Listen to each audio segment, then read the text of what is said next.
You're listening to the Be So Good podcast with Colin Pearce. Colin says you are 10 times better than you think. So why not be so good they can't ignore you? Here he is, Colin Pearce.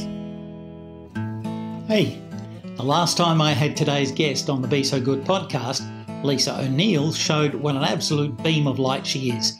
Her message was about being the best you can be. Sounds familiar, doesn't it? And she agreed to return and tell us about thought leadership, the Thought Leaders Business School, of which she is the CEO, and furthermore, how to become a thought leader, or maybe find out that you are already one. A native-born resident of New Zealand, Lisa is a well-known speaker and MC across New Zealand and Australia, and she has been sought after for about 10 years. Even during the lockdown time of COVID, she carried on her exciting practice online. So for more of her straight-talking, refreshing wisdom and infectious laughter, I invited her back to open up the vision for your own thought leadership. Lisa O'Neill, please tell me, what is a thought leader? What is a thought leader? That's a very good question. That is a very good question. My definition, it's not the Oxford Dictionary definition, but my definition of a thought leader is someone who leads the thinking in an area. So I think if you're a thought leader, you are leading the thinking, and you are out there as an expert, kind of offering your thinking to the world. That's what I would look at as. What about mini thought leaders? I was doing a seminar, a workshop for some accountants, and I broke them up into thinking about what's coming down the pike, what should we be prepared for, and one of them was very strong about managing Bitcoin as an accountancy, or whatever it's called, the virtual coinage. Is he a thought leader inside that organisation, or is he just a bloke with a big idea? No, well, I think a lot of thought leaders are blokes with big ideas and women with big ideas. And I think it's really about what have you got. I think thought leadership is usually a combination of your experience and expertise. So what have you done and what do you know and how can the world benefit from that? And there's people out there. One of the best questions, I think, if I'm talking to someone and they say, well, how do I know if I'm a thought leader or not? It's like, have you got a book in you? Have you got a whole lot of stuff that you would like to put out into the world that you think the world would benefit from? So that's kind of, I think, a good definition, that if you know a whole lot of stuff and you think the world needs to know what you know, then I reckon that's probably a good sign that you've got some thought leader inside you. Were you a thought leader before you joined Thought Leaders, but you didn't know it? Yeah, I was. So interestingly, I was, and I joined Thought Leaders Business School 6 years ago, but I still would never, ever refer to myself as a thought leader. I think it's okay for you to say, oh, I met Lisa and she's a thought leader, or I can say I met Colin and he's a thought leader, but I don't think it's up to me to go, hello, I'm a thought leader, because people are like, what? I think it's a bit odd to self-label. I think it's not a phrase I ever use, but I think it's definitely a compartment of the world. It's like an infopreneur. So you're selling information or ideas. Yes, somebody said years and years ago in my presence that the age of the mobile information conglomerate was about to come. I reckon that was 25 years ago. And you're a mobile information conglomerate, aren't you? All the stuff in your head is amazing. And it's like, all you really need is a laptop and some ideas and some thinking and some time and some clients. And the world doesn't need big consulting businesses anymore. What we need is really smart people producing really thorough, relevant and elegant thought leadership and, solving people's problems. And the world's got more problems than it's ever had. So I reckon now's a really good time for people to kind of embrace that. And it also gives you a lot of flexibility around working. It's been great for me as a working mum to be able to work, that I can take days off. I work 10 weeks on, 2 weeks off, which works in perfectly with my children's school terms. And it means that I'm kind of in charge of my calendar, which I like. Yeah. Were you surprised at the number of thought leaders that were involved in the Thought Leaders Business School when you rocked up? Yeah, when I arrived, I think it was 150 in the room when I arrived. And I remember going, wow, like what do all you people do? And then I'd meet someone and say, oh, I'm an expert in productivity. And I was like, oh, so's he. And then someone else would be like, I'm a leadership expert. And it's like, so's she. And I realized that actually it didn't matter because there's so much work out there. And you and I could both be an expert in caskets for dogs, but we would have a completely different take on it. So it doesn't matter what you're an expert in, and what matters is your essence and what you bring to it, because no one else is you. Do you know what I mean? And what I love about the business school community is the generosity and the understanding that we're probably not really competing for the same work. You know, like all the speakers I know at Thought Leaders Business School, if they employ one of the others, they didn't want me. Otherwise, they would have employed me. So there's no competition, which is really nice. Just lots of support. And I'm surprised, like you, at the number of people that can fit into a niche, because I was interviewed on a podcast from Kentucky by a bloke who's got a podcast and a membership for people who are water pressure sprayer cleaners. And there were 22,000 people involved in his podcast. And they go around squirting stuff off gutters and houses. And there's all those people. I thought, well, there's probably room for 7. And there they are. Yeah. So the niche. Yeah, the niche can be. It's amazing. It blows my mind, the people that come into business school and I say, oh, tell me about, what are you an expert in? And they tell me, and I'm like, is that even a thing? Like, is that even a thing? It's really funny. And I love that. I find that very interesting. There's so many interesting people. I was talking to a guy who I joined business school with at about the same time 6 years ago. And he said, I just love hanging out with people, with thought leaders. He said, because they're always up to something. They've always got something going on. They're either interviewing someone, or they're writing about someone, or they're working with someone, or they're designing something. They've always got something to talk about, you know, and I think that's what I love. I love interesting people with something going on. Yeah. Now, who's the guy from New Zealand, mate of yours? He's one of those famous red belts. And during COVID, he went on a crab boat or a crayfishing boat or something. Oh, Mark Graney, yeah. He's gorgeous. And he had a client who was a deep sea fishing company, and he'd been doing lots of training for them. And he rang them up when COVID first happened and said, look, how are you going? You know, can you still go fishing? What will happen to your company? And he was kind of really concerned because he had a relationship with them for quite a long time. And the guy said, look, the biggest problem we've got is we can't get enough people to go on the boats. And he said, well, why is that? And he said, because the kids are at home, so the families don't want to be split up. They don't want their partner going off to sea for 6 weeks in a lockdown, so they are really reluctant to leave. And he said, we're really struggling to fill the boats with workers.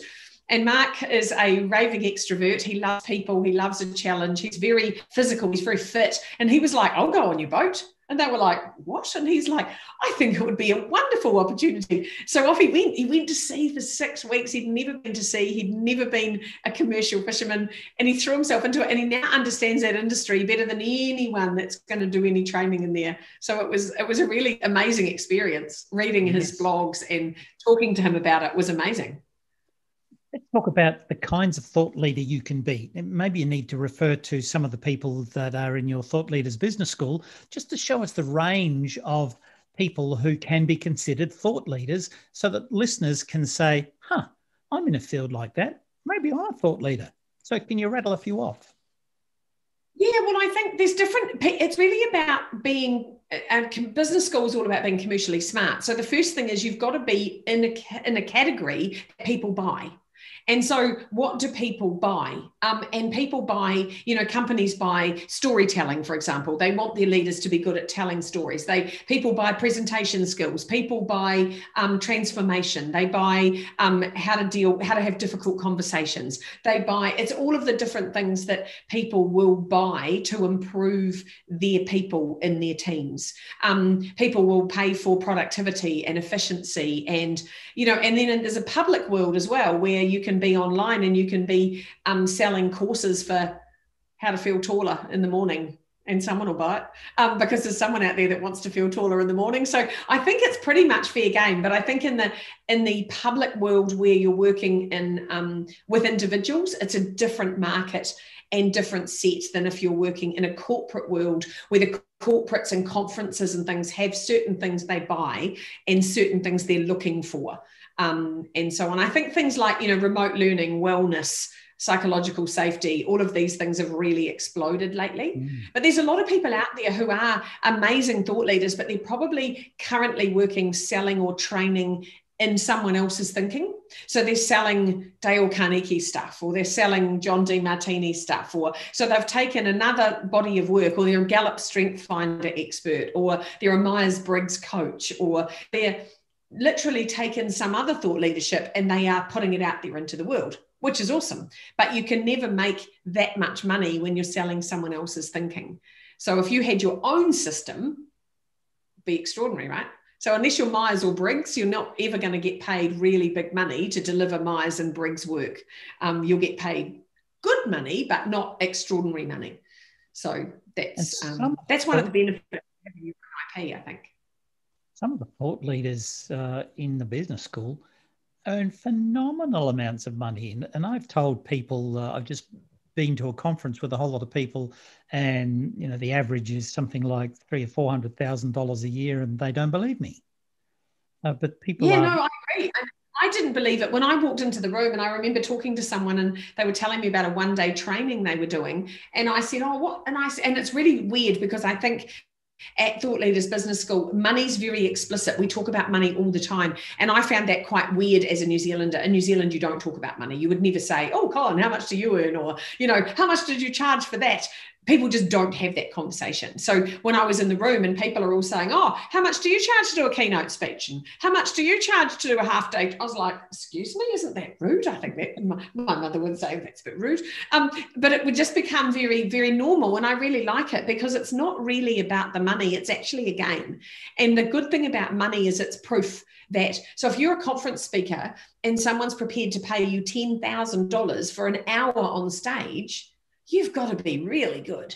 Like you have to have a massive impact on that room to shift the energy of those people and to have an impact that's worth $10,000 to that company. That's completely different than if they're prepared to pay you $2,000. And I know speakers who charge $10,000 and they're extraordinary and they change people's lives and they're amazing and it makes the whole event. So they're better off having, that person, and they're happy to pay that big money. And the speaker knows they're good enough and knows that they will get paid that money. So that's what they ask for. But sure. It's an interesting thing. For me, I put my prices up because I realized I had value and I had value to offer. And two, I increased my value because my thinking got better. I got more robust. I was really just an entertainer 6 years ago. I had lots of funny stories and pretty pictures, but I didn't really have any depth. I was very shallow, Colin. I was shallow. So it was nice to get some depth and to really make sure I was relevant because, you see so many people who just cookie cut the same stuff to a different audience. Whereas I like to, every keynote I do, for example, is relevant to the audience. The stories are about their industry. Everything about it is relevant to the people I'm with, not just the same speech I did for the last 3 weeks at the last 3 conferences. Yeah. We're speaking a little bit as speakers, 2 speakers jawing off each other, but a thought leader doesn't necessarily have to be a platform speaker, does he or she? There are a number of people who... Yeah. So we work in 6 different modes at business school. So there's speaker, author. An author could be someone who writes a book, someone who writes blogs, someone who writes online courses or programs. So authoring can be online programs, which is a huge part now, a very big part of people's offerings. And then there's mentoring, coaching, facilitation, and training. So they're all different ways that you can deliver your expertise to the world. And the smart thing, the thing I learned, I was very mode locked. I was very much, I'm a speaker. And then the world of speaking fell over and I thought, that's not very clever, is it? So it's much smarter to go, I coach and I mentor and I facilitate and I train and I speak. And then you can make money 6 different ways off your thinking. So run over those again. We'll put them on the screen. Speaking. These are what Matt Church, who invented all these modes, called the superstar parts, the speaking, the authoring and the training. And then there's what you might call slightly hidden crafts or the grayscale crafts, which is just as lucrative. So let's do them all. Speaking, authoring. Speaker, author, and trainer. They're kind of the front of the room, large scale offerings that we have in the mode model. And then you have coach, facilitation, and mentor. Is it possible as a thought leader to do them all? Absolutely. Yeah. Doing them all is actually amazing. There's often maybe you do 5 of 6. There's often one that people don't do. They just don't like coaching. They don't like, you have preferences, I think, which is important. But I think doing at least 3 is a really smart move. All right. Well, let's talk about thought leadership for one of them. Let's say there's a person watching who's a really good mentor, a kind of a seniorish person in their role, maybe not quite partner in an accounting or engineering firm, but a group leader, somebody who's good at that, and they would like to explore that more than just in their accounting firm or their engineering company. What are they going to do with their mentorship skills to earn a little more, be a bit more useful than just for the 5 people in their team? Yeah, that's a really good question. And I think the first thing to do is you've got to capture your thinking. So if you're a senior experienced person in your industry, you've got a lot of experience, you've got a lot of expertise. The problem is you don't know you've got them because you just assume everyone's got them because they're just floating around. And whatever you're good at, you will probably be unconsciously competent. So you won't know how good you are because it's just, you go, oh, everyone does this, don't they? And you're like, no, not everyone can do what you just did. And you're like, really? So, there's a piece of that. And I think you're not really the right person to judge how good you are for a start. But the proof is in actually getting all of your thinking out. So actually capturing all of your ideas, capturing every thought that you have and then going, what's the left brain, the right brain, the concept, the context, the whole robust picture of that idea so that you can then go, oh, that's a really good idea. And then you might come up with 6 amazing ideas and you might say, there's 6 amazing sessions that I could take a junior partner through that would help him or her.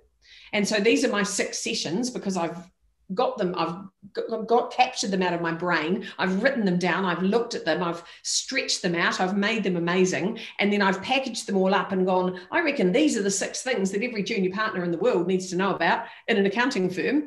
And you could go off and mentor junior partners all over the world, not just the ones in your office. So that's is that the example you were looking for? Yes, that's very good. And that might then inevitably, you already hinted at it, write a little book or an article or a few blog posts about it so that you've gone into one of the other modes. Yes, and that would help you get positioned. So if you were then writing about these are the things I think every junior partner should know, junior partners everywhere would start to go, have you heard about that guy? He's amazing. Everyone should follow him. And you'd start to learn and you'd start to follow. And then you would possibly write a book, and writing a book would cement the fact that you were an expert in that field. And people would hear about you, and people then would go, I've heard you're really good. You'd build testimonials and you would get referred. So that's how you go from just being known for knowing something to actually, for knowing something to known to knowing something. So we all know something, but what are you known for? And I think that's a good question. What do you want to be known for?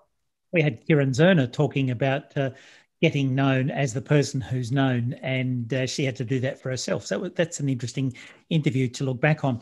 Say you get a lot of people, probably like I do, coming up and saying, how do you be a speaker and that? Because, I'd like to be a speaker. And they'll, of course, heard you say that somebody earned $10,000 on the stage, and they say, oh, I'd love that. And so they come up and say, how do you get started? And I want to crawl into a little shell and not answer them. It's very tricky, isn't it? You've been asked that thousands of times. It is tricky, and it's a hard thing because I think for me, I started working, started off in the fashion industry, and I was really good at fashion stuff. So people would ask me to come and speak at something, or they'd say, could you do a little session for 10 women, or could you speak to these 10 men, or, and I was like, sure. And I built it up really small, and I literally went from 10 people and ended up running events with 900 people at a time. But it was a slow build. And I think a lot of people go, oh, I want to be a speaker. And they think, there we go, we'll just pop you straight on the main stage, at the Melbourne Convention Centre, and off you'll go. And it's like, no. No, it takes years of craft, as you know, it takes years, doesn't it, to build up your speaking and to get known. And you've really got to be trusted by event organisers and people who it's, you know what, Colin's safe, I'm going to hand over the wheel to him, because you could have 1,000 ears of a company for an hour. Like, that's a really, really, it's massive. It's a big responsibility. And they don't want you going all rogue on stage. No. I say to people, you've got to lose 9 demerit points on your license, on your driver's license, before we can even begin. Because I spoke for a Ford dealership for $50, and I had 9 recalcitrants not willing to learn anything and thought I was a big girl's blouse, but we managed to get through. I decided I needed to record it or play them a recording. So I said to the boss, where's a PowerPoint? I pulled out the plug to put my tape recorder in, and the nearby electronic typewriter went, and he said, I think you just erased 2 weeks of templates that the PA was putting together. So that was the first disaster. Anyway, I left there with just my shirt on my back, and I fled to a thing right across town and got flagged down for speeding. And that was another $50 I was going to earn. And then I left there, and believe it or not, I was driving back. I thought I'd get a car wash. And so it was still a bit wet. They didn't have those blowy things in those days. And so I thought I would blow dry my car. And of course, the policeman pulled me over and he said, what do you think you're doing? I said, I'm blow drying my car. And that went over like a cast iron jet. And so that day I lost $150 and was fined. Oh, no, I earned 150. I was fined 300 and lost 9 demerit points all in the space of 5 hours. Until you've gone through some disasters and learned the hard way, scun your knuckles, bloodied your nose, it's no good coming up to Lisa O'Neill and saying, hello, I'd like to be a speaker. Like, where do I start? It's really funny because I think when people say, it's a lot of money to earn on stage, and I'm like, yeah, but it's not the hour, right? You're paying for every single minute of that person's life beforehand, all of their experience, all the work they've done, all of the stories that they've mined, like that great story, it's like all of the experiences that they've been through. You get the benefit of all of that in 1 hour. So, and they would pay.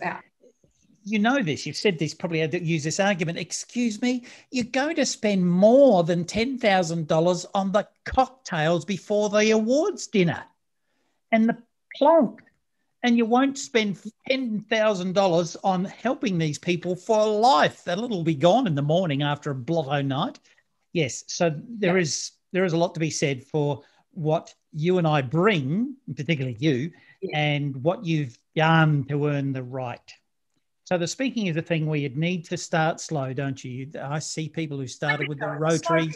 You've got to start slow, and really you've just got to speak. And I think speak to whoever's listening, just get some experience. And I think people want to go straight to the end. And it's like, no, you've got to start slow. Like I was like you, I used to speak for petrol and pantyhose. I'd get an envelope at the end of the night with a $25 book voucher in it or some bloody thing. And that was what and they'd say, oh, we'll pay for your petrol. And I used to travel, I used to drive all through the night. I remember being 8 months pregnant, driving for 4 hours, and I got a $50 note in an envelope, for speaking to 100 women in a hall. And you just have to build that up, because you can't really beat the experience you get on your feet doing your thing. Oh, so true. What if somebody wanted to look at thought leaders as a possibility for them, the business school? How do they go about that? Give us a couple of details about entry and the web address and so on. The web address will be on the screen running along the bottom now.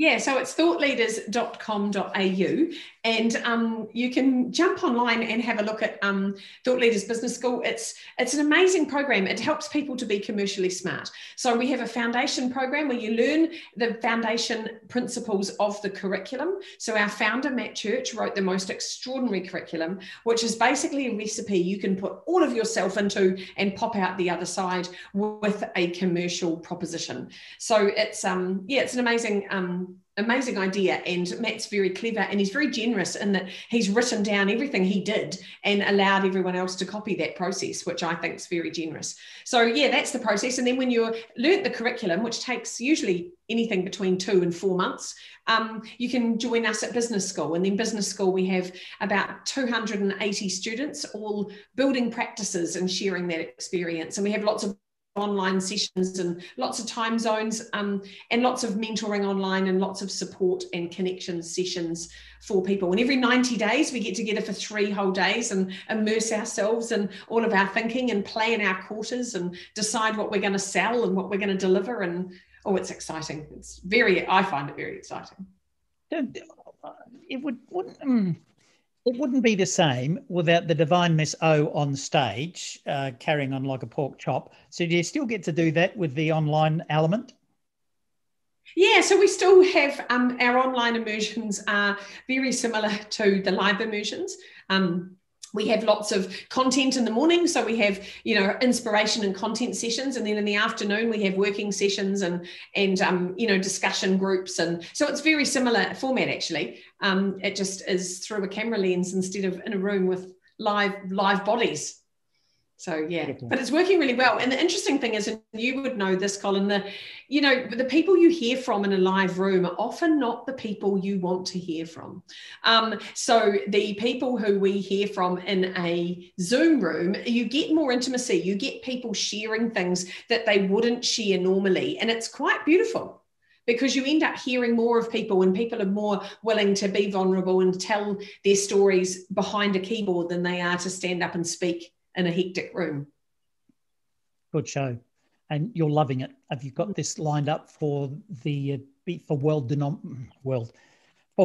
domination?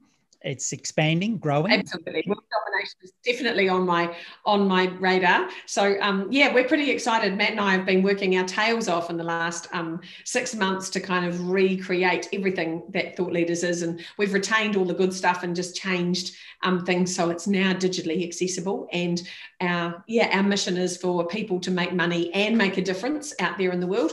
And we're here to help. So we're both really passionate about that. And I'm really excited about it. We're starting live eventing back. So we've got these small local events happening. And I was in a room with 25 thought leaders in Auckland in New Zealand 2 weeks ago. And it was amazing. It was an experiment to see how that all went. And it was great. It was a really good experience. Having a small group of concentrated big brains together, all talking and being clever together. It was lovely. 2 last questions. Firstly, what is your thought leadership heart for? What's the Lisa O'Neill thought leadership mantra? What's my mantra? Well, it's funny. I spend most of my time making people better. I think that's what I'm really good at. I'm really good at helping people to be better. And it doesn't matter whether that's an organisation or a company or a team. I had a company phone me the other day and say, "Oh, I believe you're a national expert in motivational leadership." And I was like, all right then, I get that. Whatever you like, you can call me whatever you want. I said, yeah, that's marvellous. Of course, that's what I am. But I spend a lot of time working in what I call self-leadership. So helping people to be individually better, because I'm really big on the individual. And I think if every individual got better, all of the companies, if a company's got 1,000 people in it and they all got 1% better, that whole company gets 1,000% better. So I'm very big on people getting their shit together, basically, and just being better. With numbers. And whatever thing they want to be better at. Beautiful. And speaking was your big thing. Have you got all 6 of the modes under your belt? Yeah, so I do a lot of authoring. I run a lot of online programs, which I love.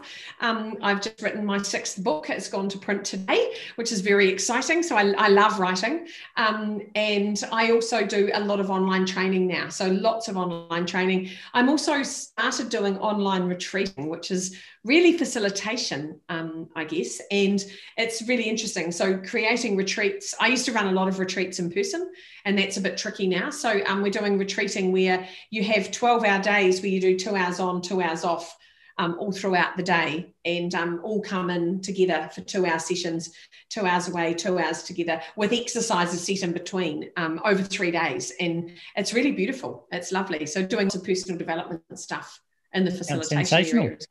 And you've heard this Yeah, once or great. twice. Oh, I don't know how you fit it all in, Lisa. But you do because you love it. Isn't that true? So true. Doing work you love with people you want the way you like, that's a big mantra at business school. And it's like, I did that my whole life. And then I arrived at business school and went, oh, there's another whole planet like me. I just thought I was the only one that did everything they wanted, when they wanted, how they wanted. But I think when you do stuff, people ask me all the time, how come you've got so much energy and you're always so happy? And I'm like, because I do what I love all day.